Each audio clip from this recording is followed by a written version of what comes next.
Right, let's get going. I think if everyone's happy, I will get going.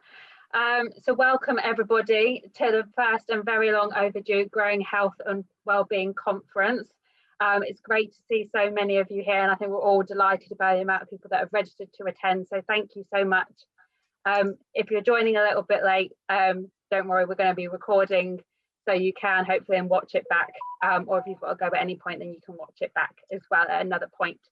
But yeah, the conference is being brought to you by the Reading Gardening for Health and Wellbeing Network, which is a network of organisations in and around the Reading area. So hopefully you all know why you're here for the conference, but just in case, it's for anyone that's working in health, social care or educational sector who wants to understand how nature-based interventions can be considered alongside traditional treatments and therapies for people with long-term health conditions, disabilities and mental health needs.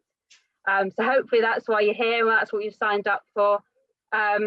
Just a bit of general etiquette and some sort of links and stuff. So if you want to get involved on social media, then please do. And you can also follow the Facebook page for the Reading Gardening for Health and Wellbeing Network. So go on there and like the page and check it out, especially if we keep up to date if you don't already. In terms of etiquette, the conference is being recorded, so please turn off video if you don't want to be on camera in the recording, and also please mute yourselves and keep yourself muted until we get to a point where we will save for Q&A and things like that. Also, any questions that you've got, if you can submit them into the chat box, then please do that, and then myself and some of the others will be keeping an eye on the chat box for you so we can answer any questions as we go through. Couple of other things and then we'll get going is just so you know, so if you can change your name to, well, if you can change your name to your name and your organisation or company, just so everyone can see who you are if they're going through the screen. If you don't know how to do that, then all you need to do is click, I do the right hand click on my image, and then it's got rename, and then you can just rename yourself. So if you've got anything else different to your name or anything there in the minute, if you can just change that to your name and your organisation, that would be great. If you get stuck with that, as I said, just pop a message in the chat and we'll try and help. Also, just to say, we're going to try and have a break at around 4 o'clock, when there'll be opportunities for questions at the end of every single presentation, and also during the Q&A at the end of the conference. So I think we'll do a little bit about me and then we'll get going, I think. And we'll start with our first sort of exercise we're going to do just to get you all comfortable and into the conference. So in case you don't know me, my name is Annabelle Padwick. Delighted to be here. First and foremost, I'm incredibly proud to be an ambassador for Thrive. I'm also the founder and director of Life at Number 27, which is a social enterprise that provides gardening and wellbeing therapy to children and adults across Oxfordshire and South Northamptonshire. I'm also a children's author of You Can Grow Your Own Food, and also a wellbeing writer and children's writer for Kitchen Garden magazine. So that's just a little snapshot into me and what I do, but I spend most of my days, and I have done this morning, hence the hair still scraped back, working with adults and children doing gardening therapy. So that's what I've been doing, but now we're here and delighted to be here. So let's start and let's get going. We're starting with a word cloud exercise. So Joe from MERL is going to put in the link in the chat box, and there's going to be a little question for you to take part in and answer. So once he's put that link in there, then all you need to do is follow the link, enter in your code and leave a one-word answer to the question. There we go. So you should be able to see the link now. So you want to try and click it, go on the link in another tab or a screen if you've got it. Pop in the code that's on the screen if you can see it now, and then just pop in your one-word answer of how does being outdoors in nature make you feel?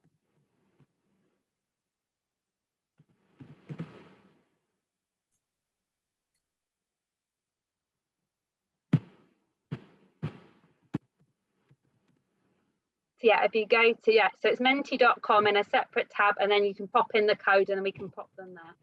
That would be great.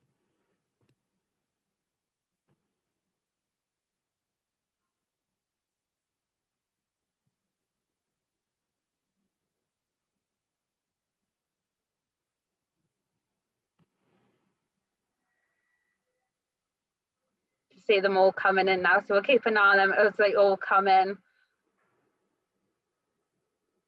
But I know I've definitely appreciated the great outdoors recently, especially more than ever.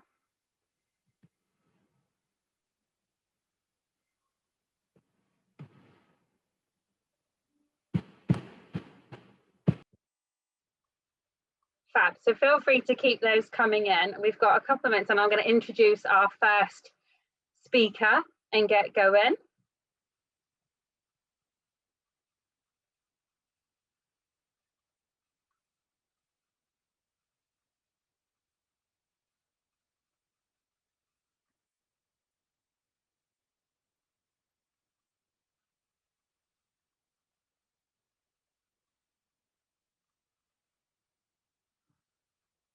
Okay, let's get going. But yeah, keep those coming in because it's great to see what we've got coming in. So we've got thankful to be alive, grounded, peaceful, refreshed, happy, warm inside, restored. Yeah, all of those, I think, absolutely how I feel as well when I'm outside in nature.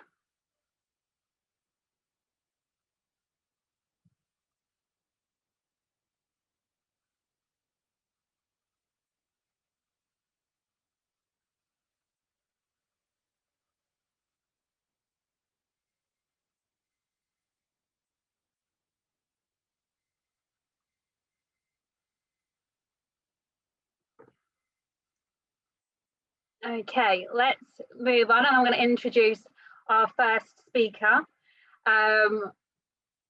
which I believe is Dr. Aileen Ho, and I will introduce her. So Aileen is an associate professor in psychology at the University of Reading and is a clinical psychologist.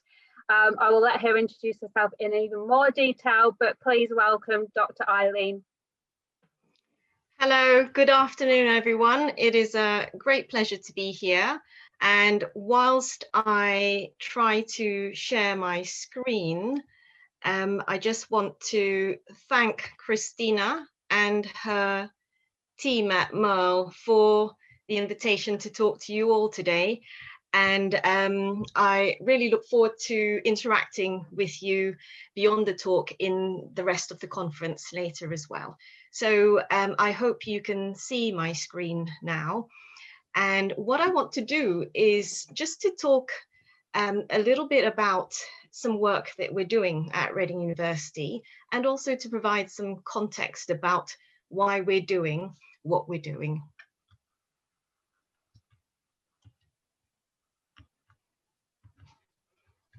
Okay, I'm trying to move my slide, but I can't seem to move my slide, which is very strange.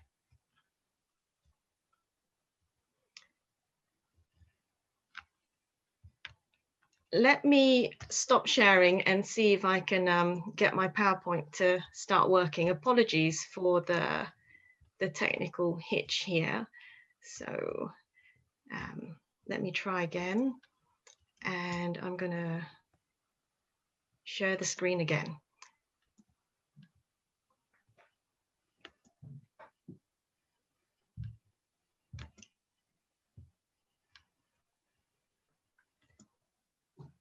Right, okay, so I'm sharing a cut down screen, but hopefully I can advance this one.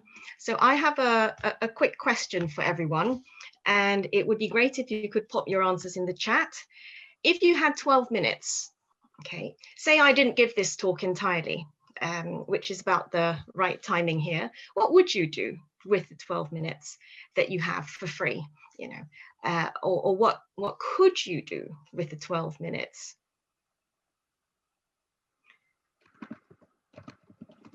Now, I can't see the chat at all, but hopefully you guys can see the chat there.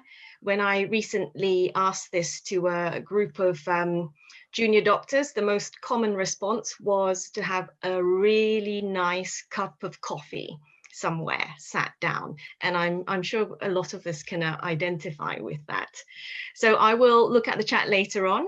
But meanwhile, I thought it might be of interest for you to know that 12 minutes, actually quite a long period of time.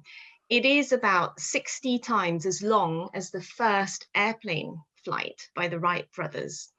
So that flight lasted only 0.2 of a minute, and they covered a horizontal distance of 37 meters, a grand total of 37 meters. 12 minutes is also about 7/10 as long as the reign of Louis Antoine, right after the French Revolution. And 12 minutes is also about as long as the very first spacewalk in 1965. Now, 12 minutes, why 12 minutes? And that's to do with an activity that we've designed a bit later on that I'll tell you about, which is precisely 12 minutes long. And the aim is to try to use that 12 minutes as best we can for maximal benefit in terms of health and well-being. Right, so in terms of life and work, or non-paid work, etc., chores, I guess, being work and life, there is often a fine balance between that. And all throughout different phases of our life, from young to old, there is this delicate balance and interplay between the things that we have to do and the things that we want to do, and the things that we end up doing. And often, more often than not, that can lead to pinch points, and it can lead to stress, I guess, would be a good general term to sum up the pressures and the conflicts that sometimes hit us hard, especially in pinch points in life. So you probably might have heard of this Yerkes-Dodson law, or the inverted U curve, in terms of how, when you're trying to maximize performance on one hand, under varying levels of pressure or stress on the other hand. And what this law states is that there is a sort of a Goldilocks rule here, where some stress and some pressure and some sort of demand is good, but too little, and that leads to boredom and low performance and low motivation. But on the other hand, too much stress, too much pressure leads to burnout, and somewhere in the middle is probably about the most optimum level of performance that's most conducive for us to do well and also to feel well. So the truth is that even within a day, and from moment to moment, all of us as humans will vacillate from one end of the scale up to the other, and perhaps down and up again, etc., etc. So it's this sort of moment to moment, everyday life, daily scenario that we consider the concept of well-being, and mood as well that feeds into that. And if there's one single thing from the behavioral literature that psychologists probably are most associated with from the animal work, and that's that the environment is hugely impactful in how we feel in our lives and in and of ourselves. So the one single change in all the animal literature is that if you change the environment of the rat or the mouse, you give them a stimulating environment, give them toys to play with, in a positive sort of social environment with other little fellow rats, etc. That is the single biggest thing that you can do to them to improve their functioning and their well-being. And I think there's something and they call that environmental enrichment. So that leads us to the more interesting human work. We all live in various environments. So there is the natural world out there, and we live in our natural habitats, I guess, whether it's in an urban type of setting, an urban scenario, or perhaps even a more rural type natural setting. And that can have a huge impact on the way we perceive things in life and how we live with ourselves. And at a more micro level, if we look within our day-to-day movements, even our sort of everyday setup in our home can have a huge impact on our well-being and on our moods as well.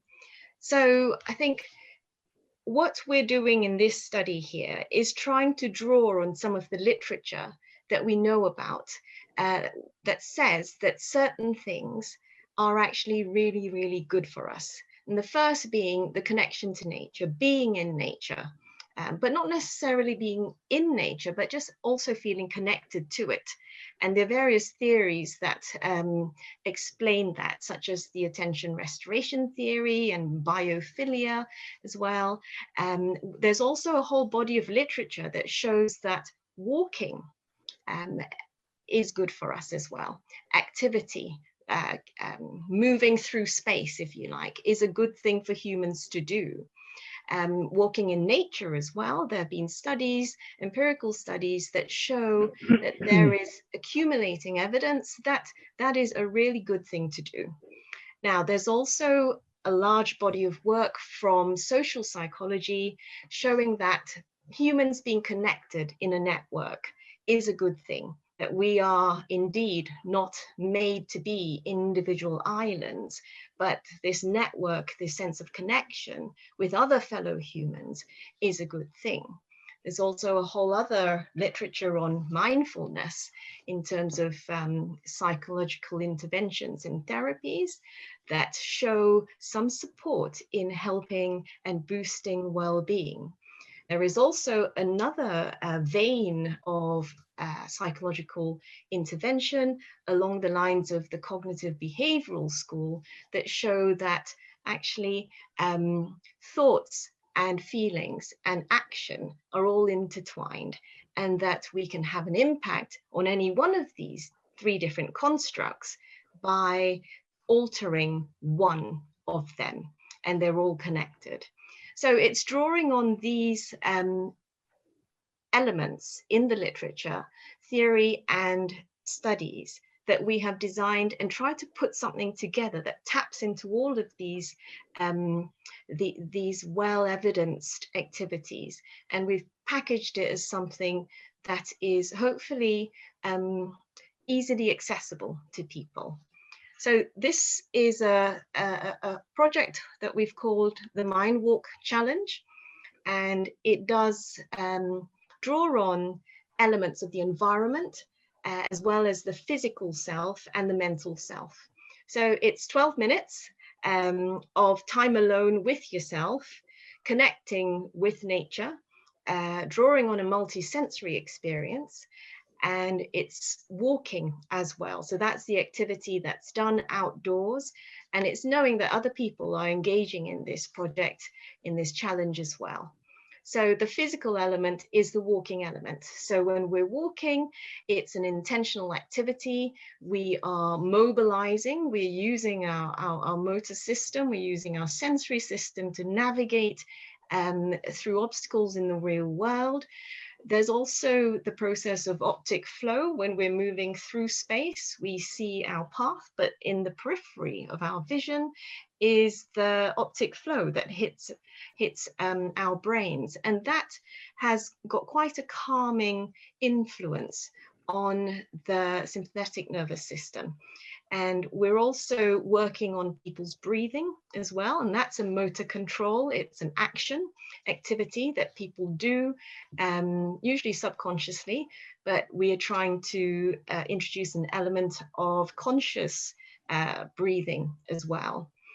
We're also working on the mental self. So it's all well and good going out for a walk in the most beautiful of scenarios, but it's not particularly helpful if someone is still ruminating about a stressful situation or an unhelpful social interchange, for example.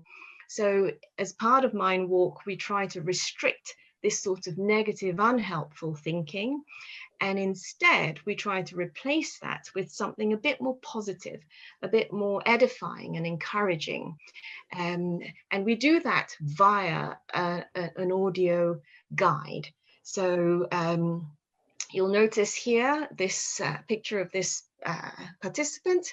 She is walking in nature, in the environment of the natural world, and she is crossing bridge, so she's walking, and she's got an earbud in her ear, and she's listening to the Mindwalk audio.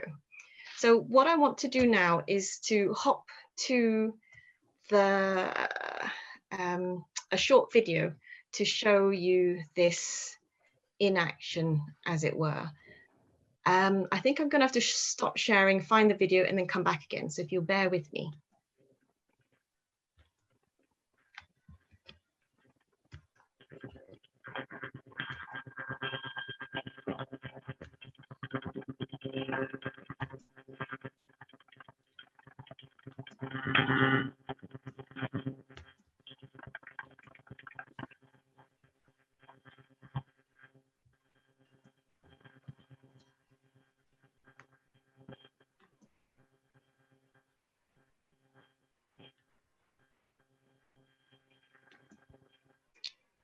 So the project webpage is going to be, is on my slides, but also I think Joe might kindly pop it into the chat for me. And this webpage tells you a bit more about the project in terms of what it entails. So hopefully you can see this page now, and I'm just going to play this little clip here. Welcome to the Mindwalk Challenge. The Mindwalk Challenge is a short and simple physical and mental activity that everyone can do and can be slotted into daily life, designed at the University of Reading. Mindwalk is a mindful walking activity. This means that you go for a short and slow walk while taking in your surroundings and appreciating the present moment. This might sound tricky, but don't worry, we have an audio guide for you to play throughout your walk. This walk is for anyone who wants to give it a go, no matter your background, ability, or circumstances. Wherever you are, whether you are living alone or with family or friends, or even if you have multiple responsibilities, such as a carer. As an adaptable activity, it's an opportunity for you to connect to nature and have some time to yourself. To find out more information and how to sign up, visit our website or take a look at our how-to video.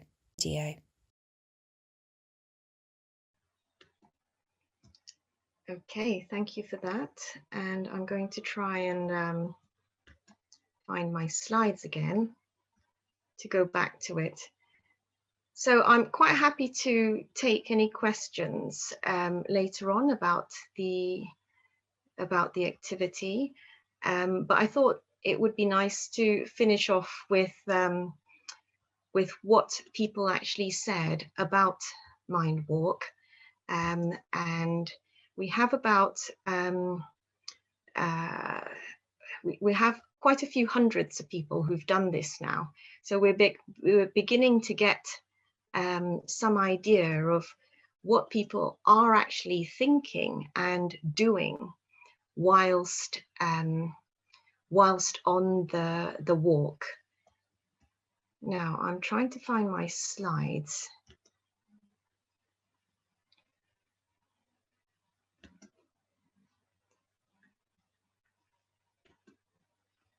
Okay, so this first quote, and I'll just leave it here for people to read, I think was quite reassuring for us, because it helped to confirm the fact that people were actually able to engage in the task and with the task in the way that we wanted to, them to, and in the way that we had designed. So people were walking slowly and they were taking in their natural environment, and they were using the audio to stay in the moment and not to, you know, go down a negative spiral, and to focus on what was right in front of them, and also to feel quite calm and refreshed as well at the same time. overall, if I had to categorize the other comments that we'd gotten from the hundreds who have participated so far, I'd say they tend to fall into two groups of experiences from Mind Walk. So the first one would be that people felt that it was a very calming period. So we wanted basically to maximize the amount of calmness that people could reach in a short space of time of 12 minutes. So we have some comments here that people said it was peaceful, refreshing, grounding, for the small amount of time that it was. The other category of comments would be the fact that it was probably something a little bit different than what they would have normally done. For example, just going for a walk as you do on a lockdown weekend, for example. It was a little bit different than a standard walk, shall we say. So some comments were that it was a bit surprising, it's a bit strange, a bit different, a bit weird, and the fact that people had to slow down so much, and they were prompted and reminded of that by the audio, and to really allow them the chance to take in their surroundings in a more intentional way. And I think that helped with orienting people towards being more present and being able to absorb much more of their actual natural environment and to fully appreciate that even more. Right. Aileen? Yes. Hi, Aileen. It's Philippa from MERL. Just to say, I don't think we can see your presentation at the moment. It's a sort of frozen screen of the Zoom screen of us all. So just to highlight that. Right. Okay, I'm terribly sorry about that. Let me. Last couple of minutes, Aileen. It's Joe here. Just don't worry too much. Just the last minute or so. Okay. Right. Let me try sharing again. Or for time, shall I just read it out? Because that literally was my last slide. I think we're absolutely fine as we are. Maybe if we can share the slides afterwards, and then people can see it that way. But let's keep to time and do it. Actually, we've got a couple of questions coming, and then we're going to go to a video. So yes, let's do that instead, if that's okay. Okay. So yeah, people said it was surprising, strange, as I hadn't done anything like that before. Took a while to settle, but I found it quite calming overall. Another quote here: I enjoy going for walks for the purpose of being in nature, but the Mind Walk made me realize how quickly I usually walk. Walking more slowly really made me take in my surroundings and appreciate them more. Just another one here. Yeah, I did find it extremely useful. As someone who is used to walking very quickly, it did help me to switch off and take in my surroundings. I'll definitely use it again to slow down. Found the audio really soothing. Even on a rainy, grey day, it was a peaceful walk. I think the setting definitely helps. So yes, that in a nutshell, I think is how people found the experience. And I'd be curious to find out a bit more about your thoughts, potentially from your perspectives as people who are very much into the outdoors activity and recognize the benefits of that. Is your mummy's baby feeling poorly? Was that a question? Sorry. I think it was sound in the background. So yeah. just remind everyone, if they can go on mute, then that would be fantastic. Thank you. Yeah, so I'll end it there.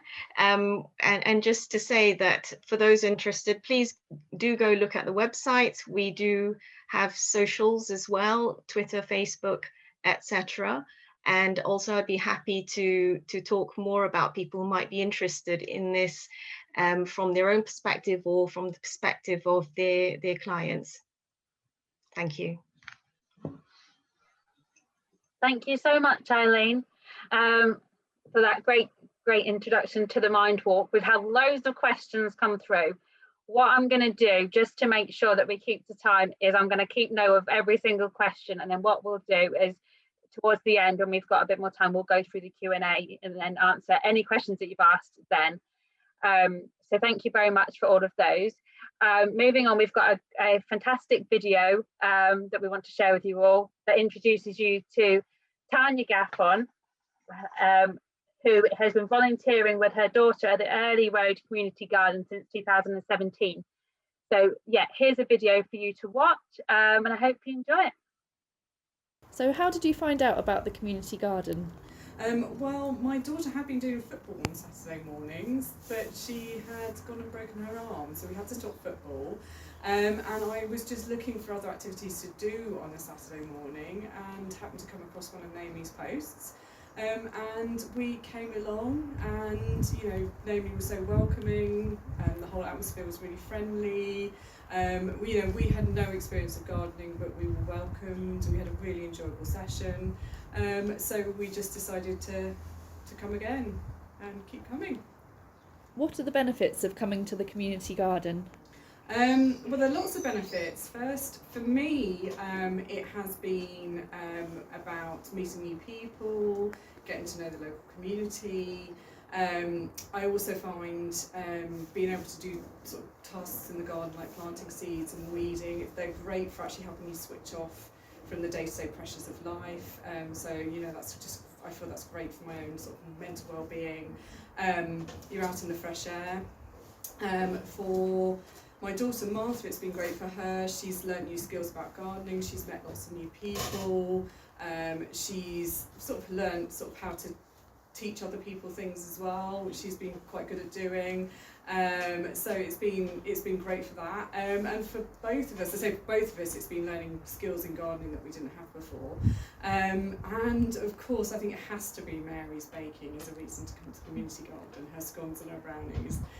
So yeah, there's just a whole host of benefits, both mental, physical, in terms of our well-being, both myself as an adult, but also for my daughter as a child as well. So Martha, what is this? Do you know? Rocket. Rocket. Mm-hmm. And what's it taste like? Well, I don't really know yet, so let's try.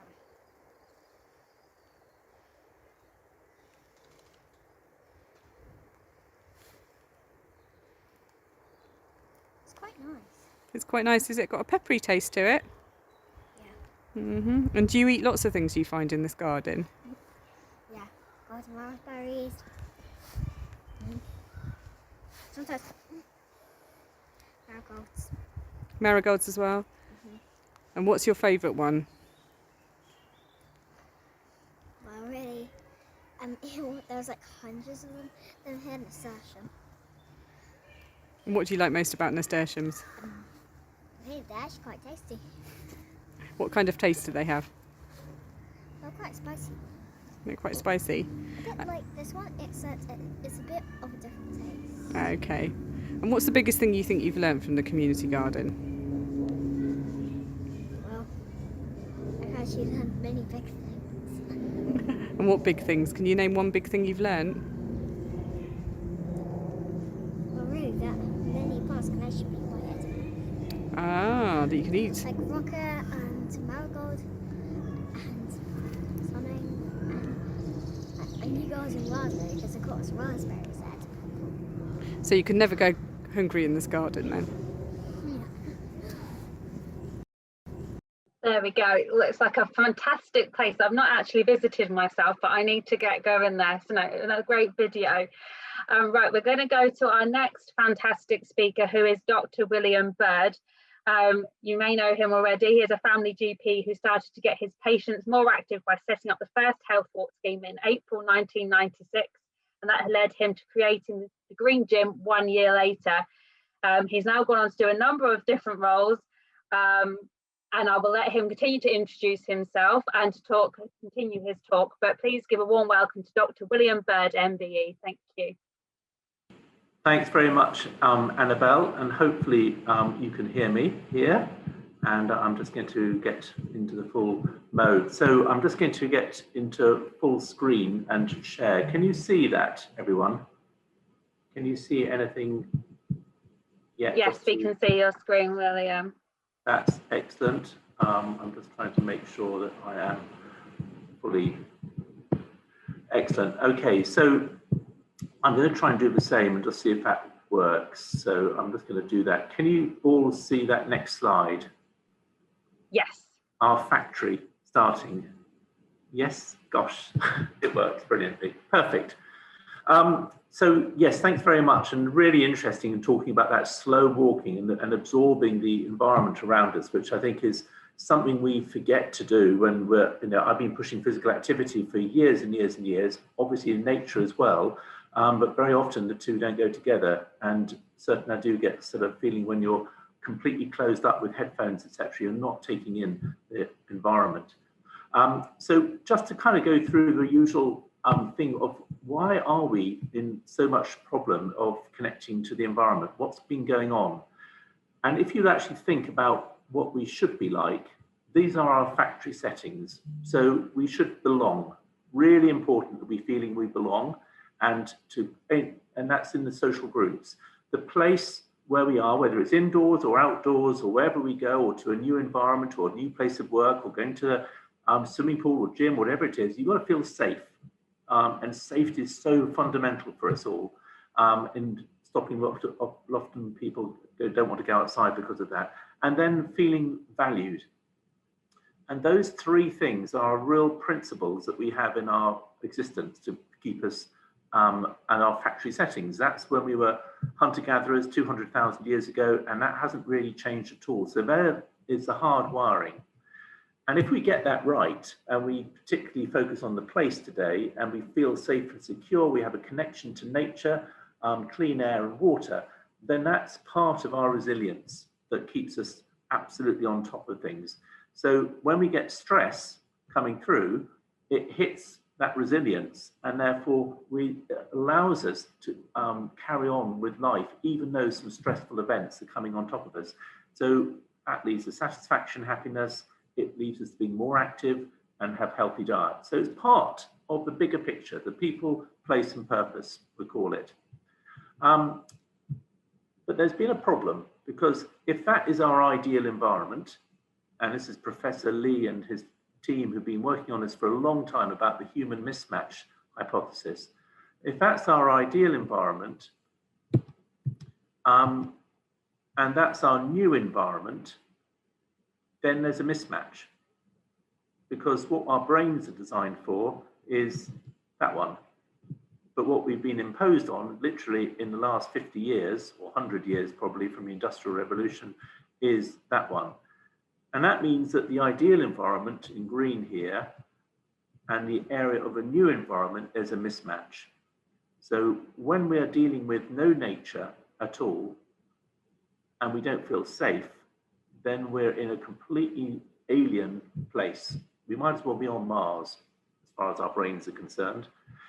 But there's an area in the middle, and actually that area is the area of opportunity where we can live a modern life, but we retain a lot of the natural environment with it.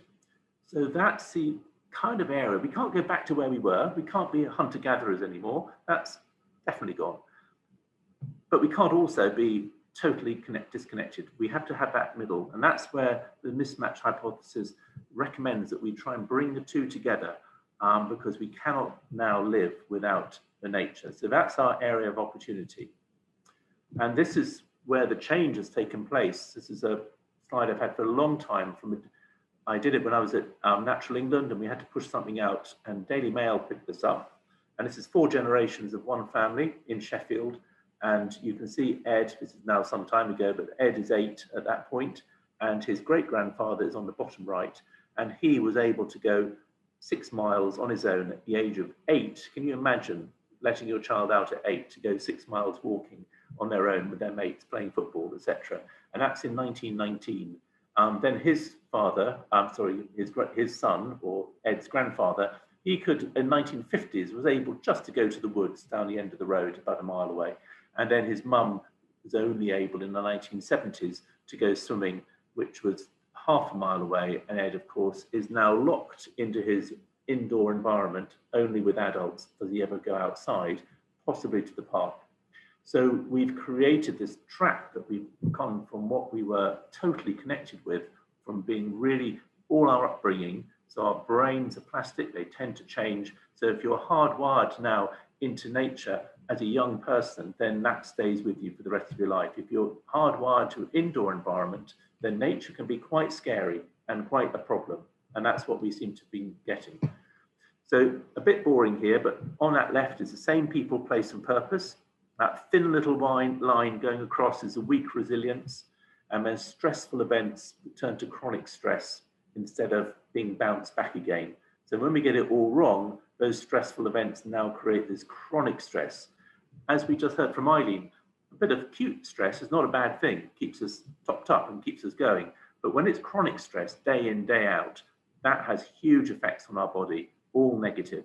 In fact, it also changes the way we behave, because our brain is saying, this is no good, I don't like this, I'm in danger somewhere, therefore I'm going to eat as many calories as possible, I'm going to become inactive to save calories, I'm going to make my inhibitions part of my brain slightly lower so I don't have to make, so I can make quick decisions, so the addictions comes in, and my sleep is going to be lighter so that I can be available if that lion jumps on me. So all of those behavior changes that we don't like are actually trying to protect us. Our body's really trying to help us, but unfortunately now they're all causing problems. And that affects our immune system, and chronic inflammation, which is when the immune system turns against our body. And guess what? That has all those effects where you get diabetes, heart disease, dementia, depression, problems with our aging skin, bones becoming thinner, muscles becoming thinner, aging, problems with our lungs, and obesity, which is directly a stress-related condition. That's all it is. Don't think it's someone who's got poor willpower, because our brains are screaming out to eat as many calories when we're stressed. Some people go the other way and lose weight a lot, but in general, that's what happens. And therefore, this is the mess we're left with. Well, as a GP, I come and sweep up the bottom, trying to deal with all those problems. Our public health people are saying, let's get more activity, let's get better diet. But really, the issue is right at the top left, is getting people together, getting to come to a place and giving them a value that we want. And that's exactly what we saw in that video. We saw in any horticultural intervention, those three things are absolute fundamental. You get people feel they belong, they feel safe, and they feel they're adding value. And that is the foundations of our resilience. So we can go back to that original slide where that resilience bounced off all those stressful events. When it's all poor and we've got all of those things wrong, we lead to all these conditions at the bottom there. And that's really, you know, what, and it all gets very complicated with all sorts of other bits and pieces. So we've now got this fear and chronic stress. And actually all that's happening is our amygdala, which are little bits of the brain at the bottom, which are quite primitive. They are the fear buttons really, and that part of the brain really does protect us. It stops us from jumping in front of a car, it stops us from picking up a snake, it stops us from doing something really stupid because it creates fear. But if you're living in an environment which you're not designed for, then that fear is going to be there all the time. And then that tells the prefrontal cortex, the thinking part, that there's a problem. And if that gets out of balance, then even though the thinking part of our brain says, I don't believe there is a problem, the amygdala keeps on saying, well, there is, I promise you there is. And we think, well, this is irrational. Why am I so frightened of looking at that spider? Because it's so hardwired. And when you get more stressed, you start to get worried about going out, you get worried about going to meet people, you get worried about going to work, you get worried about yourself, what people are thinking about you, and that all gets well out of hand. So this is where we start to really drift and our resilience has fallen apart. And we can see that it's now delivering these poor health behaviors. And this chronic inflammation, that's quite an interesting thing, because as we saw, all of those conditions are when our immune system starts to turn against our body, and our immune system turns into this because it's trying to protect us now. The immune system says, okay, there's a problem, this mismatch, we've got to heighten our immune system. So the immune system now goes into a very different mode, but unfortunately, it starts to turn against us and it affects the cardiovascular system by causing atheromas. It hits the metabolic system and causes diabetes. It stores fat instead of burning it off.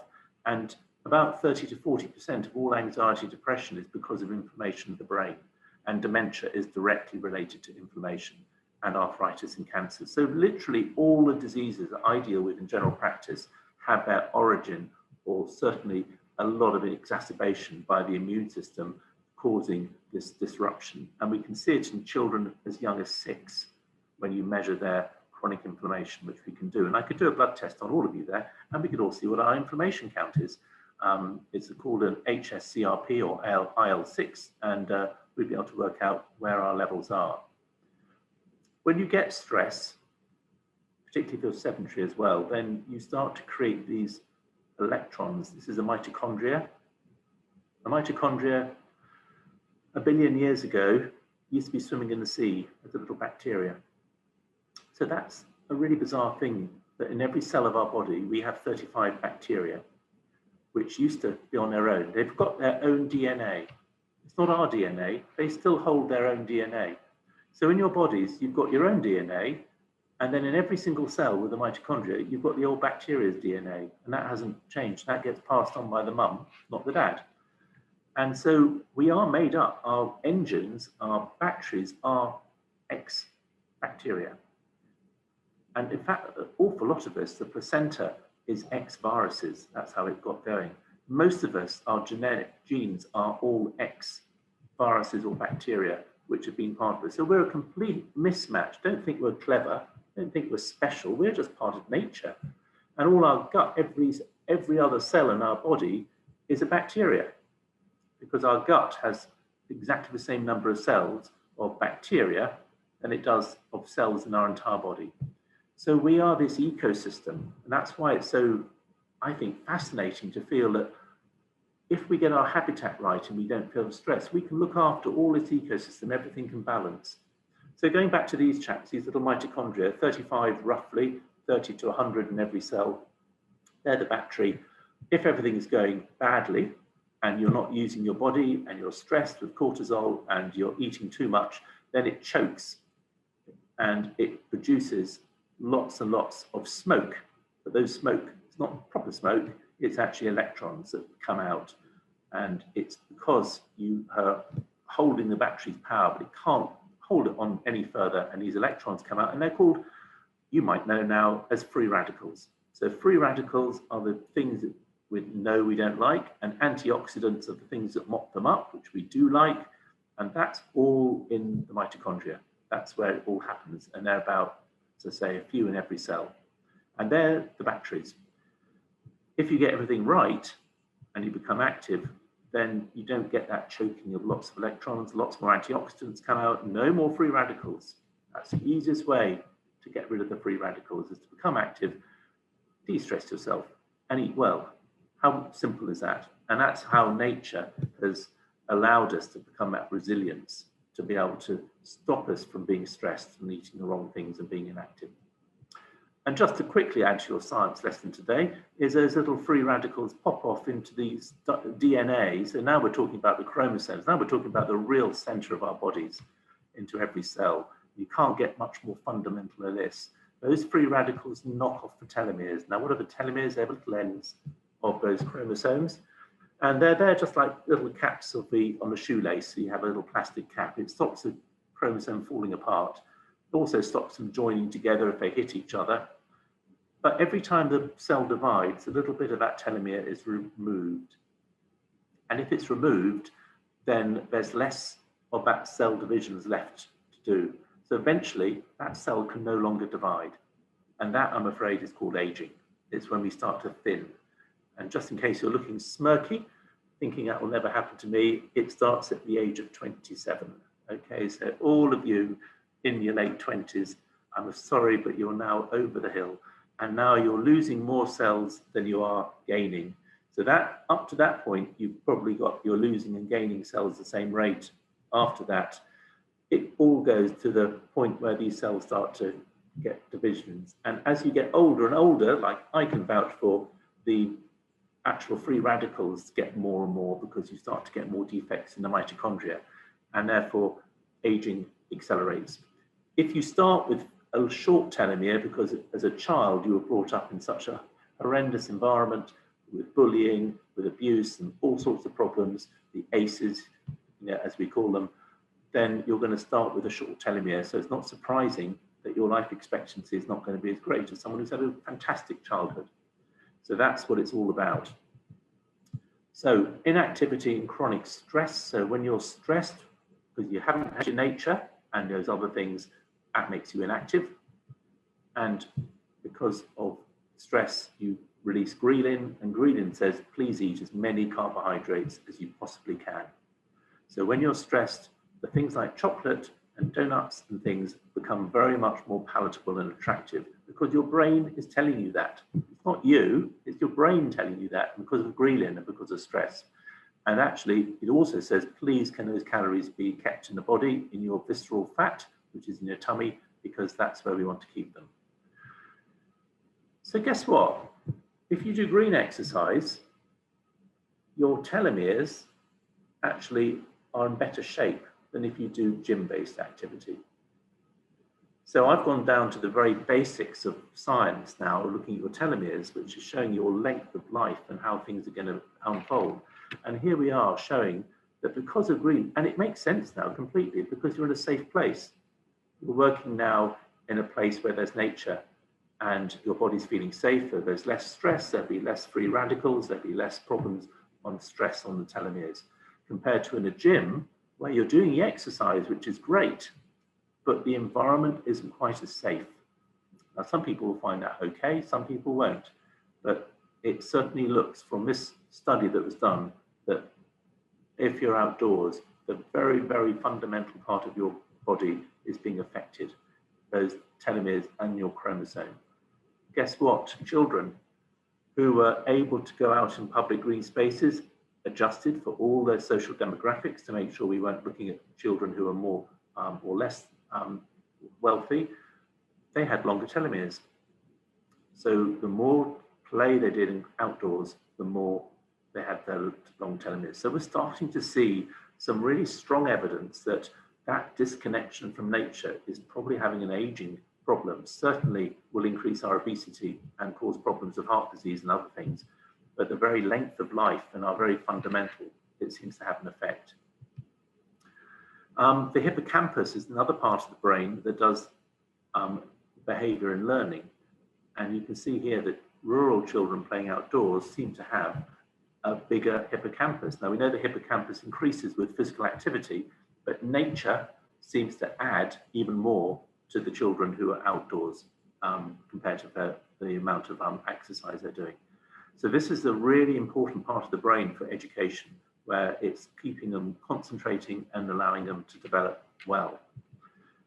And we also know that in green space, that perception of safety is much greater.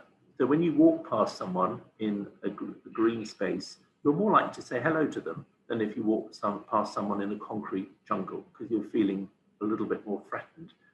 So people who live in areas where there's green space, adjusted for socioeconomic and demographics and all the things that researchers have to do, they felt less lonely with green space compared to those who lived in less green areas. So this seems to be an issue that loneliness is subjective. Clearly, some people are very happy on their own and they're not lonely, they're just isolated. Loneliness is a perception. You can be in a family and feel lonely. You can be in a school and feel lonely. You can be in a workplace and feel lonely. So it's a perception. So this perception is greater for people who live in a more deprived and particularly less natured area. And people just feel better when you've got green space within a kilometre. This was a huge study by a famous researcher who's been dealing with this. Less health complaints. We know that it helps with pain control as well, and there are lots of other things. We know that even people living in tower blocks who've been allocated a flat, so randomly allocated, who live where the tower block is next door to an identical one. One had lots of trees and grass around it, the other, the trees and grass died because of a drainage problem. And when they compared the two tower blocks of people and asked them about domestic violence and asked them about fear and asked them about how many people they knew in that tower block, those who were surrounded by the trees and grass, there was almost half as much domestic violence, and there was far greater understanding of the people around them. So it really does affect our social aspects. And we can see here that, and it's a bit complicated, but very quickly, I'll just put that through, just checking the time, that those living in the highest income are the light blue, and those living in the lowest income are in the dark blue. Then they're put into 4 groups. Well, the first thing you can tell is that if you live in a low income group, the death rate, which is a bit on the left-hand side, is going to be higher. That incidence rate ratio is all about death, basically. But if you live in a high income, your death rate is low, and that happens all the way across. But what you can see is the gap between the rich and the poor gets narrower and narrower and narrower as you get into a greener and greener and greener environment. So green environments, living in nature around you, actually helps to reduce the inequalities, because the people who are most affluent don't seem to be infected so much, but the people in the very deprived areas, because of the stress they've got of poverty and perceived crime and all those things, really benefit from nature. So that begs the question, why do we have to have people who are wealthy living in leafy suburbs? Why can't everyone live in a leafy suburb? It's quite a simple ask. But if we did that, we may find those inequalities would shrink. It wouldn't get rid of them, of course it wouldn't, but it would certainly, from this research, show it would reduce it by a huge amount. Dr. Bird, sorry. Thank you so much. I'm just going to have to, we're going to have to go to the next video, unfortunately. I'm really sorry, because I was absolutely absorbed into that and absolutely fascinated. And I'm sure, like others, full of so many questions and thoughts about it. Not a problem at all. It was finishing anyway. That's okay. So thank you so much, Dr. Bird, there from Intelligent Health. So next, we're coming up to our break time, but we've just got a quick video with Sally Brown. So Sally attends horticultural therapy sessions at Ridgeline Trust. She's a keen gardener, as well as looking after her garden at home. And she's also a volunteer at the Garden at the Progress Theatre. So she does a lot of gardening, and I'm looking forward to watching this video. As again said, it's Sally Brown.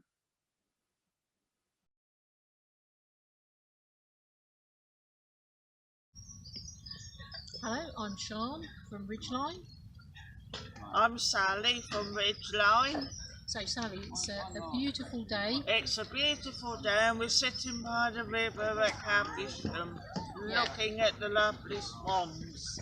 That's right. So normally we see each other up at the Ridgeline Garden. Yeah. So Sally, first of all, perhaps you could sum yourself up in 3 words so we can find out a bit more about you. I'm Sally Brown, and I enjoy being at Ridgeline doing the gardening. Okay. So Sally, you're a keen gardener, Yeah. aren't you? And you've got a garden at home. Yes, I have, yeah. Could you tell us a little bit about your garden at home? I've done some daffodils, tulips, I've got some stuff in the little greenhouse, I've got some sweet peas growing. Fantastic. So you enjoy making your garden at home look beautiful, don't you? Yeah. And when I was last at Ridgeline, I did some green beans and the garlic and potted on some sweet peas. So tell us a little bit more about going to Ridgeline. What's the difference for you of gardening at Ridgeline compared to gardening at home? I like gardening at Ridgeline because it's more company. I feel lonely doing it at home. It's isolating, you know, you feel shut off. Yeah. And can you tell us a little bit more about the problems that you face yourself? Anxiety gets a bit bad in this lockdown because I'm all out of my usual routine. You know, I'm not at Pottery and I'm not at Ridgeline at the minute, so it's going a bit out of control. So you're really finding your anxiety is worse at the moment? Yeah, it is a bit, yeah. Yeah, it's really hard when we can't do our normal activities. Yeah. Okay, and so how does Ridgeline help with your anxiety? I have the company and there's always somebody there if I need some help. Yeah. And after you've had a session at Ridgeline, how do you feel when you're on your way home?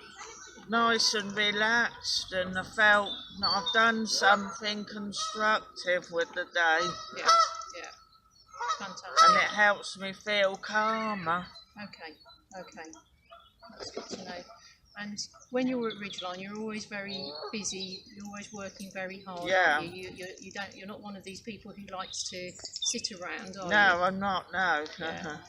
Some people do like doing that Yeah. at Ridgeline. You're not one of them, but that's fine. Yeah, that's fine. Yeah. I have to say, you're looking a lot cleaner than when I normally see you. Because usually you've got quite a lot of mud on you, haven't you? Well, I'm clean because I'm not doing gardening, Sean. I've hid the gardening things in the shed. But you're looking forward to getting them out again and yes, getting I back am. to it. Yes, Sean. Okay, well, thank you very much for talking to us this morning, Sally. That's fantastic. Yeah. Fantastic. Yeah. There we go. So that's Sally Brown and the team at Ridgeline video. So now we're going to have a quick break. I think we've got about a 7-minute break. So we're back to make sure we're back by 4:10 in case you want to get a quick cup of tea or anything else. So go do that. And then when we're back, we've got another fantastic speaker, some more videos, and we've got a breakout discussion as well. So yeah, well, I'll see you back here by 10 past.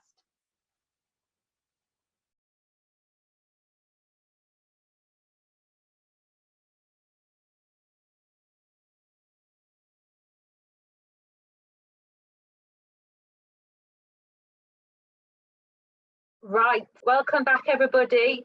If you're not back and you can hear me, then don't worry. Just get back when you can, or quick finish making that cup of tea and then come have a sit down. But yes, let's start back. So thank you to everyone, as I said, for joining, and I hope you're enjoying the conference so far. We're going to go straight into our next speaker, who is Maya Butler. And Maya her current role is the Regional Health and Environmental Lead for the South East and Natural England. So a whole host of amazing roles and experiences, which I'll let her delve into her talk, but I'd love to introduce you to Maya. Thank you very much, Annabelle, and I hope you can hear me okay. Firstly, thank you so much to the hosts for having me. It's a great honour to be here, and I'm truly humbled to be speaking amongst the speakers we have today, who are real experts in the field as well. So fabulous, and many, many thanks. Also, thank you to the tech team, because unlike the other two speakers, I am totally inept with technology. So Joe is my saving grace today. I'm Maya Butler. I'm the Regional Health and Environmental Lead from Natural England on the NHS South East region. And today I'll be looking at nature-based interventions for people with long-term conditions and mental health. I'm going to be focusing on how nature helps us, how we connect with nature, but also what we're doing in terms of social prescribing globally, nationally, and regionally. And then I'll end off with 3 specific case studies looking at what's happening in Reading. So Joe, if you could get to the next slide, that would be great. Thank you. So we know that there is incredibly extensive evidence that shows that nature does help us. And I won't spend too much time on this slide, A, because I believe it will be kindly circulated, but B, because we know this, right? We know that nature can help through a variety of ways, whether that's through physical health, reducing obesity, improving chronic lung conditions and heart disease, or indeed mental health, where it's reducing stress, anxiety, and fatigue. And evidence has actually shown that people have a 30% lower risk of becoming depressed if they're active, but more importantly, if they're active in a green environment. We know nature can help socially in terms of enabling social interaction and reducing loneliness. And it can also increase social and self-confidence. We know that people that go out and take on green activities need to feel a reason to go out, and more importantly, need to see an outcome when they get there. We know that nature helps older people in terms of improving memory and attention and reducing the risk of hopefully cognitive decline. And we have things like dementia walks and the ramblers, who are fantastic advocates for walking outdoors. Joe, if you could go to the next slide, thank you. So we know that it's good for us, but how do people actually connect with nature? Now, nature connectedness, again, has extensive literature that's coming from it. And in the organisation I work for in Natural England, we have some real experts in the field who specialise in this. We know that people connect with nature in very different ways based on capabilities, needs, wants, desires, locality, but there are ways such as dementia walks, as discussed before, park runs, or even working with animals through volunteering with conservation bodies, therapeutic horticulture, which I know Reading does surplus amounts of, farming in terms of care farming or indeed city farming, and forestry like forest bathing. But we mustn't forget the importance of the blue environment. We always talk about the green and inevitably tend to forget the blue. And of course, we can do things like wild swimming. And if you're incredibly adventurous, yoga on paddle boards, I've heard, is indeed an option. So green and blue social prescribing are specifically designed interventions for people with a defined health need, and it is very often delivered by trained and qualified practitioners. We know that the NHS long-term plan that was formed in 2019, pre the pandemic, was saying that the NHS is unsustainable as it is, and that we needed to go forward in a much more personalised way, a place where people could get therapy in a time and in a place that was meaningful to them. And so it broke down the population into 3 categories: the general population, the particular population of people that have certain physical and or mental health needs, and then the specific population with people with really, really complex needs.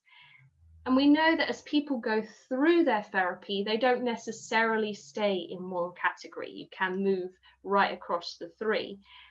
But that also in a way determines how you connect with nature as well. Next slide, please.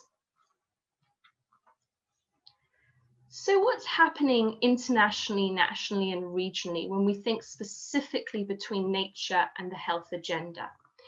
The Global Social Prescribing Alliance, which aims to spread the word of social prescribing globally and linking this to the implementation of the UN's Sustainable Development Goals, has got a variety of partners involved. Many of them are actually founded in the UK, such as National Academy of Social Prescribing, here on known as NASP, the World Health Innovation Summit, the World Health Organization, and the United Nations Global Sustainability Index Institute. And basically, the Global Social Prescribing Alliance Foundation is founded on 6 principles. The first is to increase the narrative around social prescribing and to learn from best practice and innovative approaches. Why reinvent the wheel when we know there are things out there that truly work? To change clinical leadership. And we're seeing that, we're seeing that with the likes of Dr. William Bird himself, real advocates of a different way of thinking when it comes to medical treatment. And then an innovative community and development approaches focused on existing assets, which is critical in a often world that has limited resources, building the blocks for social prescribing right across the specialisms, whether that's arts, culture, sports, the environment. It's a truly co-produced, ever-evolving journey. And there's also new workforce solutions and harnessing digital solutions as well. NASP, when we think nationally, has just in fact celebrated its 1-year birthday. It too does very similar things to the Alliance in terms that it works across the specialisms and has many partners involved, enhancing the social prescribing rhetoric, both in the green and blue environment.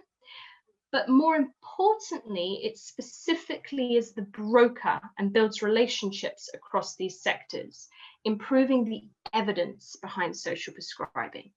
And this is critical now more than ever because we know this works, we just need to have the evidence.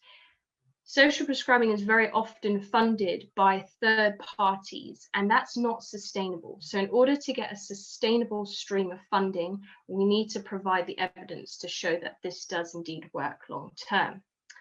NASP has now got a new element to it in terms of the academic relationships with some of the most pioneering academic institutions in the UK, and that is growing that said evidence. And then when we also think nationally, we have the green social prescribing pilots, which link people directly to nature-based interventions. There are 7 successful pilots in 5 NHS regions, and the one of particular focus for this conference in the South East is in Surrey. And it's part of a £5.7 million cross-government project. So if we go to the next slide, thank you. I appreciate that on this slide, the map might not be very, very clear, but the 7 successful ones can be found on the .gov.uk website. The outcomes of these pilots are essentially to scale up green social prescribing at a local level, to understand what system enablers and barriers are, and to provide recommendations, next steps, and costs. Because with these 7, the real hope and aspiration, if it works well, is to, of course, replicate this nationally. Natural England's involvement in that is to support them and to give nature-based expertise, and there will be a Natural England lead for every 7 of those pilots, and they will be coming into post shortly. So they will be working very closely with the integrated care systems and the commissioning groups who have been successful in these pilots to understand not only the needs and demands of today, but to foresee what the needs and demands are for the future. Next slide, please. So what are we doing regionally? If we really bring it down to the micro level, well, we've got my role, which is the Regional Health and Environmental Lead. I am for the South East, but we have one for every region right across. And in the short and medium term, we are understanding what the green and blue social prescribing offer is, who actually is providing it, how diverse is the offer when we think of those marginalized groups in our very deprived areas, and where are the gaps.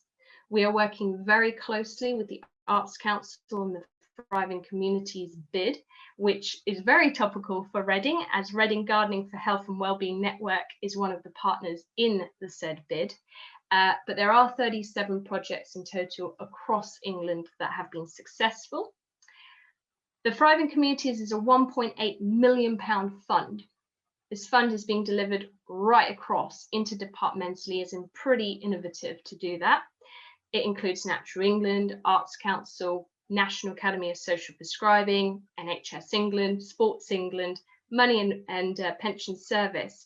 And it's bringing together local voluntary community, faith and social enterprise groups to really bring together place-based partnerships across the specialisms and see how we can promote this and replicate across. The Learning Together programme, again financed by many partners, predominantly the Arts Council, is taking those people that were not successful in the Thriving Communities, although some from the Thriving Communities will also sit in, and they will share their best practice. They will learn from clinical leads and understand the 2 rhetorics, because they are incredibly different. So we need to find a happy medium. And that is taking place in the hope that when we have a second round of funding, those who were unsuccessful first time but have incredibly strong applications can be successful second time round. And then finally, internally, as an organisation within Natural England, we hope, and it's very embryonic, I must say very quickly, that we will also embody social prescribing in our outward customer focusing work, whether that's the nature reserves or the England Coastal Path. But we know that some, like national parks, we are asset managers. We are not health practitioners, first and foremost, and so we will be the broker between supply and demand. Next slide, please. So now I just want to look at 3 case studies in Reading very briefly, conscious of time, of course. And I want to say very quickly that these are just for illustrative purposes. I know there are many, many more that are doing equally excellent jobs. I also know that the founders are here of all three, so no pressure, and I can certainly not do as much justice as they would, but it's just to give you an idea of what's out there. So the first one's Nature Nurture, and they've worked with communities in deprived areas of Reading for 10 years. They co-design programs very much with the community, and that's what's led to their success. And they've worked alongside us in terms of our Growing Among Trees project and creating a wild teaching toolkit. And that toolkit enables school-aged children who are from those deprived areas who don't have the opportunity of having a garden. And remember, we need to remember this, that 1 in 8 households still to this day in England don't have that luxury, so that they can use their landscape at their schools to understand what benefits they can garner from it, but also to enhance their ecological knowledge of the species that can be found there. Nature Nurture also does countless other things, from family wild days to wild walks and history hikes, which you can see a little snip from there. And the latter is very much about boosting physical activity and increasing conservation volunteering in Hounslow, working very closely with our very own Dr. Bird's Intelligent Health to work with local groups and the community to design a permanent waymarked trail, interpretation boards, and child-friendly activity guides. Next slide, please. So the second case study is that of British Islamic Gardens. They are very much community gardening set up around a local mosque. They are partnered with Food for Family, Reading International Solidarity Centre, and Reading Voluntary Action. And they grow food that replicates and symbolises and resembles the community around them, whether that's Bangladeshi pumpkins, which I just learnt last week is a thing, or bamboo, because there's also a very high Chinese population in the area. And volunteers are involved in all elements of the site, whether that's building or clearing the site, and they can complete tasks alone or as part of a team. They have made the site completely accessible to break down all physical barriers so that it really is as inclusive as possible. And their ethos is not about work, it's about what resonates with the individual. So if that means coming to ad hoc tasks, or whether that is to come routinely because they like the routine, they are very much open to all. This together approach for all ages and capabilities, including 6 SEN young adults and university students suffering from anxiety and or isolation, really makes this feel like a community spirit, whilst also enhancing the community's health and well-being. And one of the stories that Shaheen, who's the founder of BIG, very kindly shared with me last week, was that we had a young adult who attends with his mum, comes on Sundays. He is 18 and his mum is a single working parent. He's on medication, and Sunday session allows his mum a platform to understand his development whilst being able to share this in a more male environment, which she feels is lacking in their own household. Mum feels this absence impacts her sons, and she too welcomes the routine and teamship that the gardening platform offers. So this is a win-win solution, and it's a testament of all the hard efforts of everybody involved. Final few slides, Annabelle, just to reassure you there with time. Next slide, please. So Shaheen's very kindly sent me some photos of, and that just shows you the eclectic mix of what's going on at BIG in terms of who is involved and the activities that they do. And to the final case study, which is the Friendly Gardeners Group, another excellent initiative that started in spring 2019. It's a group of older people this time at risk of loneliness and isolation, and it very much focuses on social and therapeutic horticulture. It's part of Age UK Berkshire's Active Living programme, which for anyone that isn't aware is a programme of activities aiming to improve the overall health of older people in Berkshire. And they meet once a week for 2 hours. They can be prescribed over by a social prescriber or indeed have self-referred themselves. And that just shows you a few thoughts that users have said in terms of the fact, highlight of their week. And I see all your smiling faces and learn something new. Superb. So again, excellent testament of all the people that worked tirelessly to bring this to reality. Next slide, please. I believe we've got a few pictures again of what Friendly Gardeners Group do here, growing the beautiful tulips, one of my particular favourites. And next slide, please.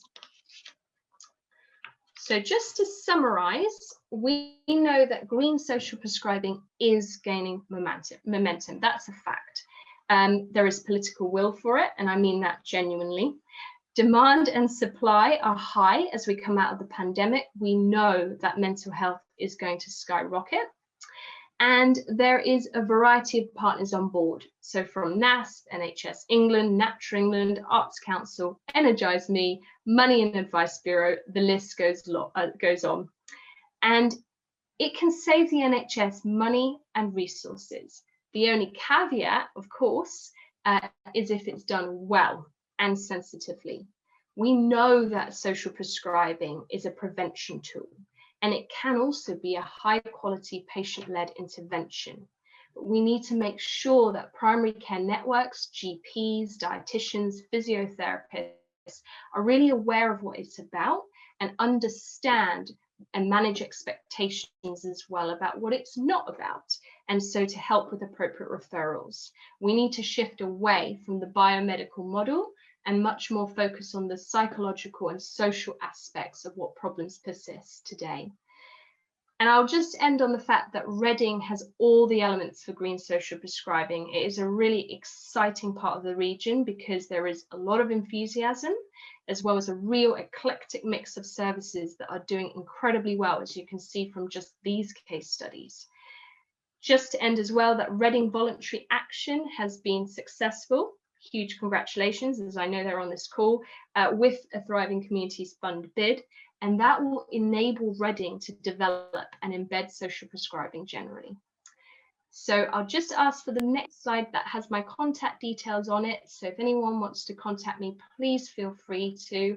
And many thanks for your time and patience. And Joe, you are wonderful. You kept me on track as well as Annabelle. So thank you. Thank you so much, Maya, and that was absolutely insightful. I think there's so many incredible projects, and it's great just to hear a few snapshots of ones that I haven't heard about, just because just so busy running my own. I suppose it's great to hear about others and hear what's going on.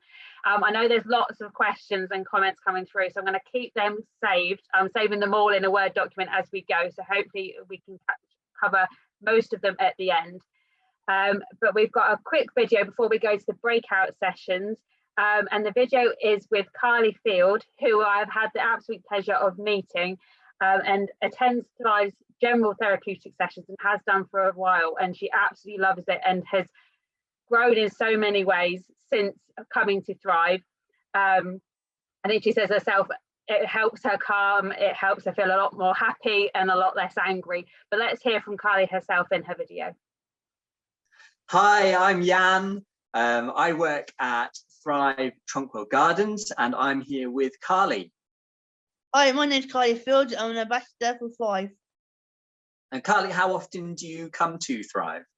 I come once a week, every Friday.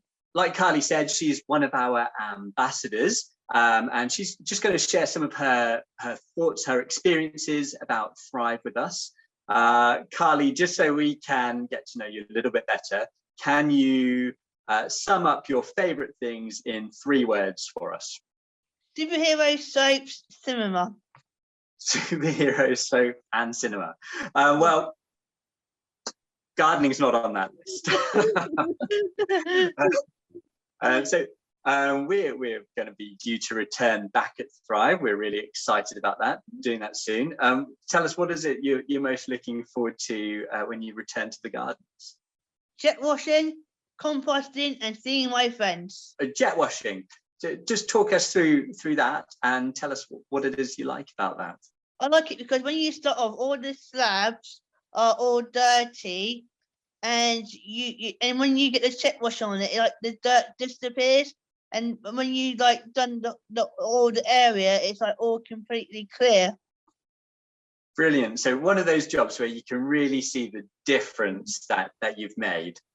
How about composting then? Tell us about composting, what you like about that. What composting is like going to Thrive and doing this job. It's like doing a workout, and you're not at a gym, but you're not. It feels like you're not at a gym. It's more fun, and it helps my mind, and I'm focused on that.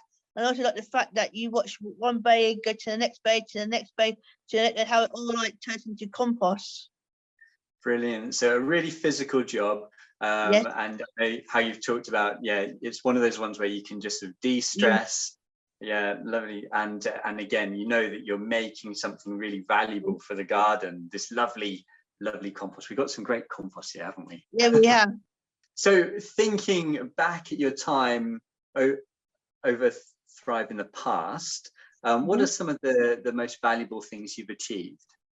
Well, when I first came to Thrive, I couldn't do my laces, and volunteers and therapists had to do them up for me. And I was at the Vine one day, which is a National Trust place that Thrive goes to three times a week, and I was tying something up at these beans. And the therapist, who was doing that group said to me, "If you can do that, you can do your laces." I thought, I can't do that. It's going to be really hard. So I sort of like refused, sort of thing in my mind. And I had a meeting with another therapist, and I told her about it. She said, "We can help you, Carly. Like, it will take time, but we help you." And I know she's been coming. I know she's been coming for a few weeks. She helped me do my laces, and now I can do my laces, and it's more easy now. But now I can go to a shoe shop and get any shoe, any trainer. Any trainer you like. It's wonderful. I love that story, Kelly. It's a life skill you've learned there. Tying the beans up on the poles, being able to transfer that to your shoes. Yes. And I love it. It's so heartwarming. Now you can go to the shoe shop and you've got that independence, that choice. You can pick any shoe you like. How about going forward in the future? What are you looking forward to perhaps having a go at doing when we get back to Thrive? I don't think I can do it, but I like to do it. It's Strimming, yeah. So we'll just let everyone know here at Thrive we have some petrol mowers and we have some petrol strimmers for maintaining the sites and cutting things back. Carly, I bet that is something you will be able to, because like the mower, you were nervous about that beforehand, but with a bit of training and a bit of practice, you're now one of our star mowers, and you keep up so well. So yeah, I have every confidence you'll be able to achieve that. Yeah. And anything you were talking about, some skills that you would like to continue practicing? Oh yeah, I like to practice doing more cooking at Thrive. I enjoy making the pasta dishes and the apple crumbles. Ooh, now that sounds tasty. So using some of the vegetables you've grown here, you're able to do some cooking with them. Yes. Brilliant. And then just being able to practice some of those cooking skills again gives you that confidence to take it home. Pasta bake, apple crumble. When can we come for tea? Carly, thank you so much just for sharing your thoughts there with us. It's really been great to hear from you. Is there anything you'd like to say to close? Keep gardening, it really helps. I could have kept watching that for ages and ages and ages if we could have just watched that conversation. Absolutely brilliant video there with Jan and Carly. We're going to go into a breakout session now, into breakout rooms. So we've got about, we're going to be 15, we've got about 10 minutes, 10 to 15 minutes, depending on how we're doing, if we're doing with time, to look at some of the common benefits and barriers to referring people to the kinds of services we've been talking about and that we all know about. So we're going to put you into breakout rooms totally randomly. So there should be around 6 to 7 people in each room, depending on numbers. And each room will have its own facilitator from the network to join each group. And then at the end, we'll all come back together and there'll be an opportunity to do a brief bit of feedback on what you've been discussing. So yes, we'll go ahead with that. There'll be 2 different questions that are going out, so you'll probably get one of those questions in there, but it'd be great to hear your feedback on both questions when we come back.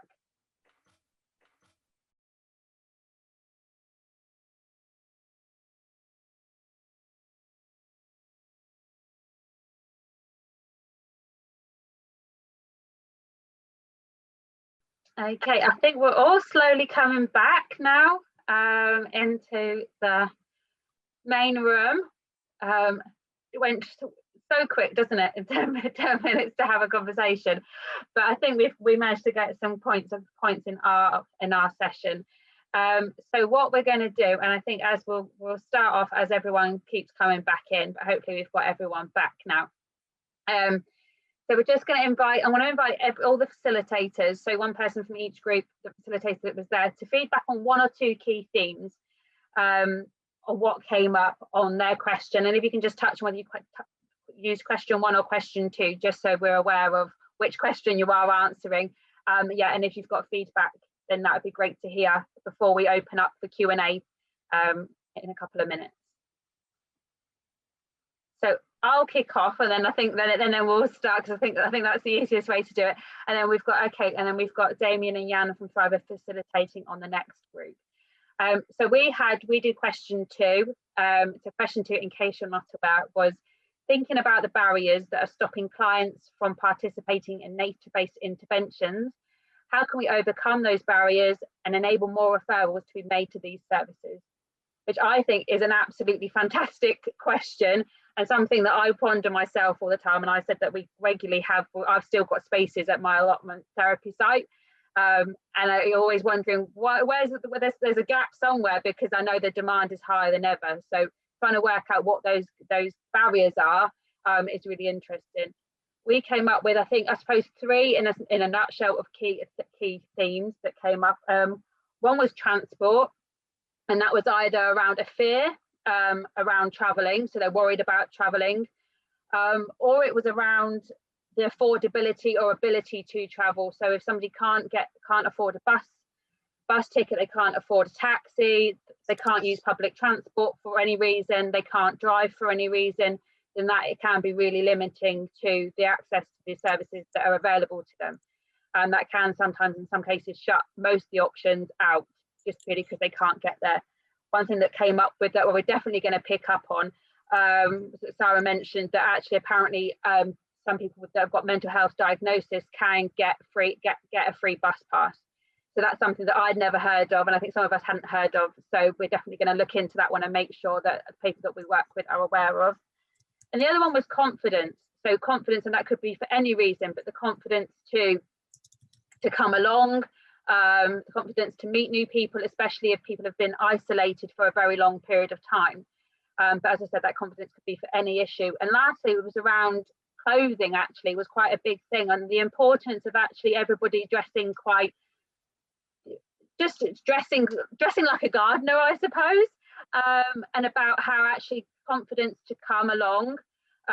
They can be worried about appearances and things like that, but actually if we all just come along as gardeners, then it can be a lot less stressful, and they'll feel a lot less pressure on the people coming forward if they see everybody, whether that's a therapist, a volunteer, or everyone just dressed as gardeners and aren't all sort of in fancy clothing or anything different to what they might be able to wear or afford. So yes, we'll go to Jan, I think. Annabelle, if I could just say, I think we might have had a little bit of a hitch in assigning facilitators to the breakout rooms. Okay. Now, I hope that it wasn't the case where there were any rooms without facilitators in, but I wonder if it might be better just to almost ask, room 2 to go next and then room 3, because I'm not sure if it's actually the case that the facilitators we wanted to be in room 2 were in room 2. Okay, so I know we've got Damien and Jan at Thrive are facilitating one group, and then we've got Yvonne facilitating group 3. So Jan, are you happy? I can see you, Jan. So are you happy if I come to you, Jan? Yeah, I think I was in group 5, I think. You're 5, okay. with Damien. So yeah, we would the time went dead quick, but our question was question 1, and we're thinking about what could be done to increase the referrals to our services. And so one was making sure that government at all levels is aware, so even at local level, making those connections, making sure that we shout about what we're doing to the right people in those positions to refer, making sure that we're accessible and available. So there was some talk about having land, being positioned well, and being accessible. That increases the physical ease. So similar to some of the things you were touching on there, but just make it more likely that people be referred if it's a local thing. It was interesting to hear we had Camilla with us from Chile, and just some of the differences in the national thinking on green health and nature-based interventions. So that was really interesting. And then our individual responsibility to be producing impact reports, sort of case studies, collating data to show what it's doing at quite a micro level, which will pick up some of the fine tuning that some of the broader research that we've been hearing from, which is essential, but we can be adding to that weight of research and really getting down to the nitty-gritty. I think that was largely. Damien, maybe you want to add anything else in there? No, I think you covered it well, Jan. Fantastic. Thank you, Jan and Damien. Let's go to, I think we didn't have a facilitator in room 2, but is anyone from room 2 happy to share anything that came up in theirs? But I think we've got quite a lot of groups, so we might not get to everybody. So if you want, you can also feel free to pop them in the chat, and I will try and include them when we wrap up as well. But has anyone got any from room 2 that is happy to share? I think I think we were unfacilitated. As a result, we wasted our time, I'm afraid. Sorry about that. Absolutely sorry about that. We got to know each other. We got to know each other well, and we talked about football, and we talked about our experiences in green care, but it was all very positive stuff. Good. I'm glad to hear it. But yeah, sorry about not having a facilitator. I know, Christina, you facilitated room 13. Are you happy to share? Yep, I will just say the bits that haven't already been mentioned. So one-to-one support was mentioned, and the need for that, and the need for funders to recognise that people need one-to-one support. The sense that it's a safe place for people to go, which connected with what the speakers have been saying as well. And in publicising yourselves, the projects, to show that you're meeting a specific need, that you're not just a general thing, and why your particular way you run your group will work for people with a particular need. Thank you, Christina. And Yvonne, were you facilitating group 3? That right? I'm going by what's in the chat, so bear with me. That was our group. Yeah. So we had question 2, similar to the previous group. The barriers were transport in some cases. What was interesting is we had one group where, should we say, the clients could easily get distracted. So they've had to develop a technique to get them together and take them together, because if they were left to themselves, they would maybe find some diversions. And then another group had mental health clients, often with learning disabilities. So in that case, it wasn't so much of a problem because they were referred and brought to the space. I think it's more when people have to make their own way there that the problems occur. And yes, we had this, the transport and the sort of somebody who went with them that would help them to get there, because otherwise they were a bit unsure of themselves. there didn't seem to be any problem once you got them there. It's the getting them there in the first place. Absolutely, I definitely think that's one of them. Is that initial step, that initial visit, to build that confidence. So we've also got Charlotte, I think, Ulton facilitated room 10. Are you happy to pick up on anything you've covered that we've not covered? That would be fab. Thank you. Hi, thanks. A big one in ours was that patchy funding meant that a lot of projects that were started up may have fallen into disrepair.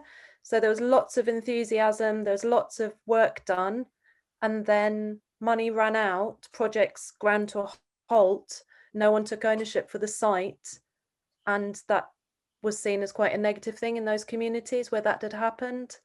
And the other thing was a lack of ownership in communities for their local green spaces.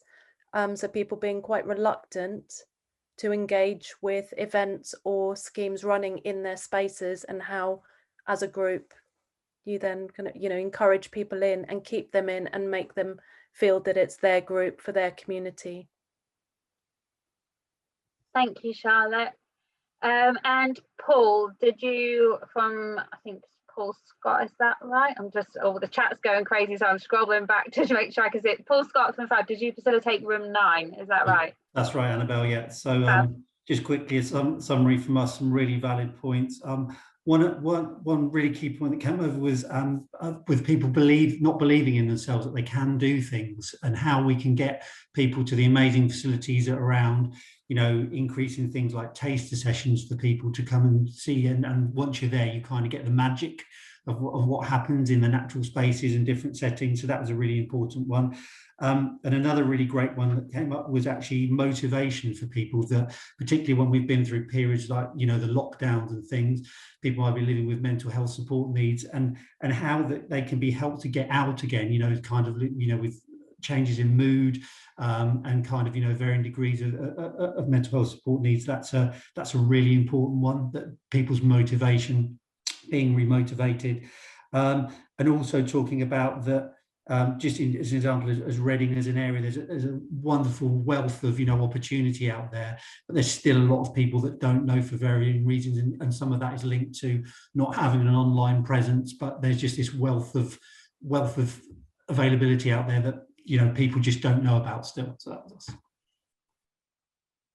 Thank you very much, Paul. So I'm just seeing anything else that's coming in before we move to the questions. I know we've got a lot of questions, so I'm happy to move on to that as well. I've just seen Nancy said there that the thing that came up was the lack of awareness. So they felt it would help to have more advocates for remote green therapy, and that people generally don't always understand what it means still. I'm definitely with you on that. I agree with absolutely every single point that's come in. And there's still a real risk for people who are not online, that they miss out again and again. Absolutely. And I suppose it's a challenge that I always question. I was thinking about it yesterday, even, like thinking just how do we reach everybody if they don't have an online presence, but they're not comfortable going to their GP? How do you reach them? Or if they're working during the day, and that's when a lot of the sessions are run, and you can't run consistent sessions in the evenings, because in the evenings during autumn and winter it's dark, so you can't actually do anything. So how can we cater to people? But then also, how can we inspire people to can they adapt their lifestyles as well to mean that they can make the time to come to a session during the week? So it's also the motivation from the client side as well. So it's quite I could talk about it for ages. It's something I'm extremely passionate about. But let's go to some of the questions as well. So if you've got any questions, as I said, pop them in the chat and we'll try and cover them. But I will start with the ones that have definitely come through, and then we'll see where we get to with that. Or what about airing such events through local radio? I know our local radio is incredibly supportive. So I'm sure if anyone from that's sort of from the communities that wants to go to the radio and sort of help promote it, I'm sure they'd absolutely be happy to. And if I can help with any of that facilitating to radio stations, then definitely get in touch with me, and I'm more than happy to. And yeah, elderly people and people with learning disabilities are not often online. So yeah, absolutely. How can we reach those people is a massive, big question. So some of the questions that have come in, so some are directly targeted to following particular speakers. other ones were more general. Whether we're going to be able to answer them all is a very good question. But some of the questions that came up through the Mind Walk conversation with Aileen. So I think Eileen's still here, so just so I can answer those questions. Let's just double check. Yeah, I'm here. Yeah, fantastic. So some of the questions that came through, if you're happy for me to fire them at you, and we'll see how we go. We'll do a couple of them.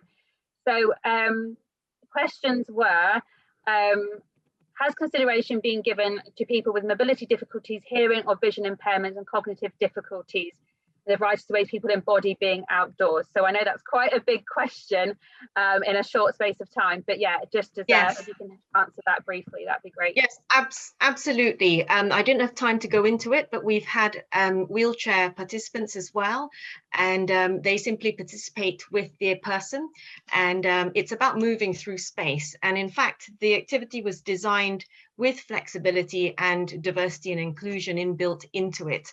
So people can actually not move as well. They can just sit as well as being wheeled, entirely up to them. So the place is entirely flexible as well, doesn't have to be in a forest anywhere. It can just be in a garden, in mixed urban scenarios, or also just by an open window as well. So just emphasizing the multisensory element, and also the key being the connection to nature as well. So the time is entirely flexible as well. So I guess what I'm trying to say here is that there's lots more detail, I guess, that didn't quite come out in the talk, and that we are entirely open to that element, and in fact have tried to build it in as well. So people can do this anytime they want as well. So nighttime, for example, as long as it's safe, and also it can be adapted. So yes, is the answer. Fantastic, thank you. And I think you've covered a couple of other questions there. There was around what time is the best time to do the Mind Walk. I think you've sort of covered that one. Are there any good books to read in depth about the Mind Walk? So where's the best place to find out more about the Mind Walk? I suppose you've linked to the website in the video, haven't you? But is there anywhere best you'd recommend to find out and read in detail about the Mind Walk? Well, I'd like to say watch the space. There will be some literature coming, but it literally is us pulling together and making it something that's practical and usable. So something that people can do little and often, say in between more structured activities. It's very easy to access, hopefully. And yes, I'd be happy to direct you to more resources, Krishna, as and when they come out, because we are still in the midst of running this. Yeah. Fantastic. Thank you. I know there is comments coming in straight following the responses, so we'll try and sort of keep an eye on it all. A couple of other questions, because I'm conscious of time and I don't know how many people are happy to stay on and keep running, otherwise we could be here for a very long time. A couple of other questions that have come through, a bit more general. So is there anything in Northern Ireland is a great question. So if anyone knows of anything in Northern Ireland, if you can pop that in the chat, that would be amazing. Or if anyone's got automatically knows something off the top of their head. Unfortunately, I don't. But if anyone does know anything, that would be great. Oh, is the Mind Walk, is it free, or do clients have to pay for the audio? It's entirely free, and I've just been trying to write in the chat, but it's quicker to say that we're aware that we've tried to pare down the information so it's not overload on all the intricacies, but I can see what you're saying in maybe it's not so obvious that the walk isn't necessarily a physical walk. It can just be being moved through space, because you still get optic flow that way, it's still multisensory that way. So we'll look at maybe trying to add that to make it more obvious upfront as well. Thank you for that feedback. Fantastic. And some other questions and some comments here. Are there any plans to create a professional body and verified qualifications for horticultural therapists?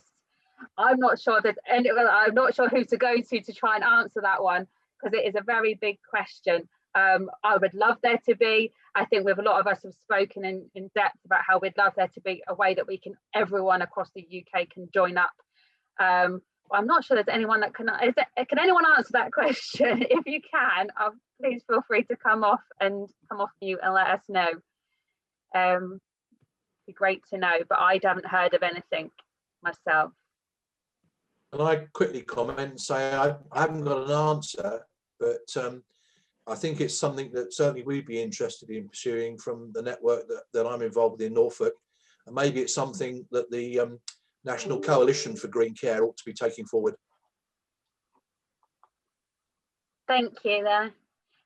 So yeah, we'll keep an eye out, and as I said, I'm sure we will all be the first to know if there is any plans to create a professional body. I think for me, I think my dream for the first aim is to just get everyone joined up first, and us all sort of linking up with each other and sharing what we're doing, both within Reading and then wider as we go. So we are going to have to close shortly, but I want to try and cover if there's any more questions.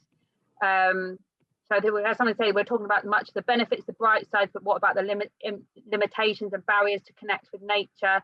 So I think we've covered quite a few of those within the breakout sessions, but I am aware there is a lot of limitations and barriers, and there is still a lot coming through that mean people that potentially aren't interested in gardening, but actually it could benefit them a lot, aren't hearing about us because they're not going in and saying, I'm really struggling and I really like gardening, so they're missing out potential opportunities. That's something that I think, yeah, there's always going to be different barriers, I suppose, but I think hopefully we've shared some of those today and you've had a chance to share your own.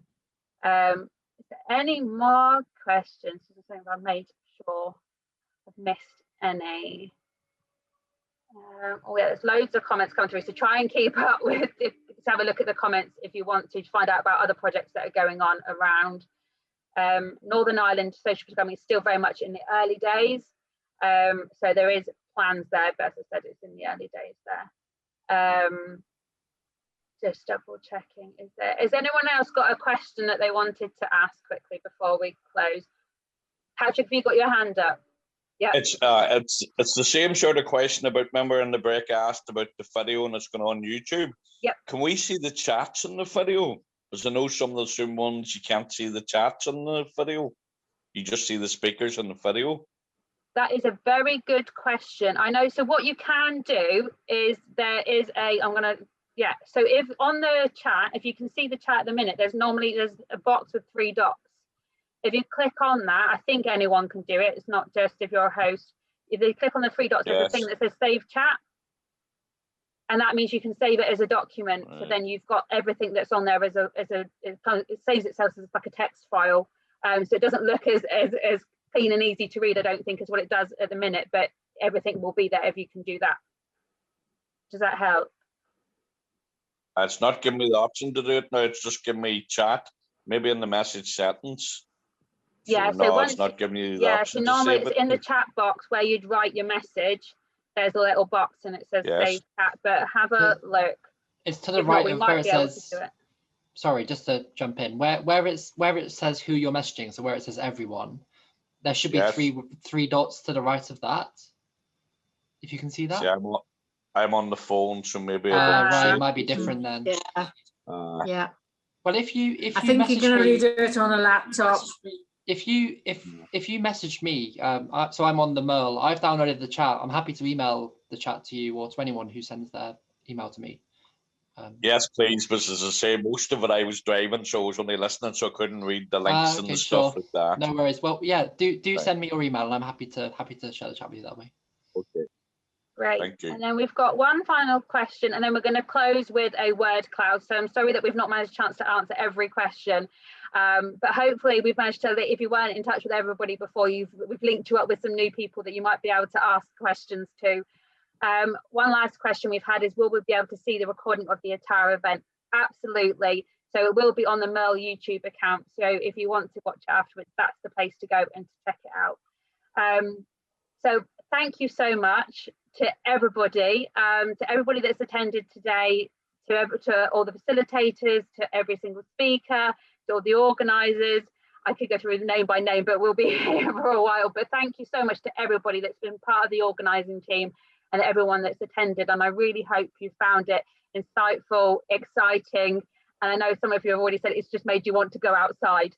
So hopefully, even if you go outside for a little bit straight afterwards and reap the rewards of what we've all been talking about, then I really hope you can manage to do that after we finish the conference. So what we're going to do is send out one last word cloud link like we did before. And then if you can just pop in your code, and then there's going to be a question to finish us off. And the question is, what will be the key benefit to your clients of nature-based interventions? And if you don't have clients currently, so just in general, what those benefits might be for them. So the link is in the chat now.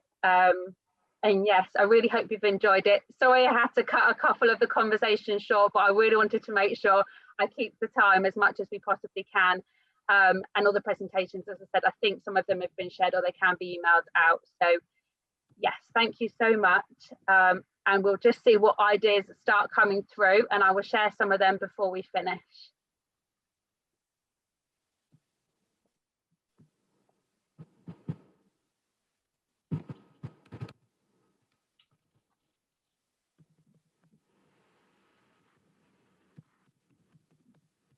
So in case, I think everybody can see what's coming through, but just in case if you're typing away, we've got well-being, self-worth, enthusiasm, social inclusion, confidence, mental, physical health, socializing with others, self-care, less stress, confidence. So many coming through, and I think actually that is such a key thing, is that we know these key benefits. So how can we get these people that are interested in gardening, but also people that aren't interested in gardening, I suppose is my big question that I ponder day in, day out. So no, it's great to see those ideas coming through. So thank you. There also will be an evaluation link that's coming through as well. So if you want to complete that, that would be greatly appreciated. So we can get your thoughts on the first event here. But I'm great we've managed to be here. And unfortunately, it's a shame we can't be face to face. So that would be absolutely incredible. But it's great to meet you all and see you all on here. And I hope you really enjoyed it and had a great time.